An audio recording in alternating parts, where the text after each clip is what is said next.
I will not negotiate a delay with the EU,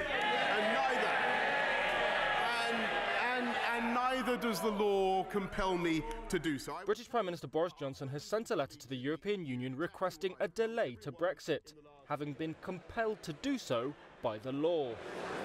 But the UK PM, who has said he would rather be dead in a ditch than ask for an extension, has simultaneously tried to distance himself from that letter by refusing to sign it. That's prompted criticism from some lawmakers that Johnson is being juvenile. Order. The Prime Minister had hoped that a divorce deal he agreed with EU leaders would get parliamentary backing on Saturday. Instead, lawmakers voted for an amendment that delays the decision on his deal. So the ayes have it. That exposed Johnson to another law passed by his opponents, forcing him to ask for a delay until January the 31st, 2020.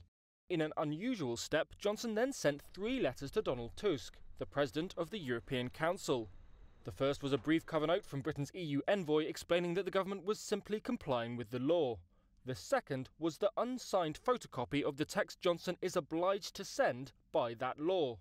And the third was a letter in which he said he does not want an extension, and that further delay would damage the interests of the UK and our EU partners. Johnson did choose to sign that letter. Tusk said he'd received Johnson's request and would consult with EU leaders on how to react. It is unlikely that the EU's 27 member states will refuse the delay.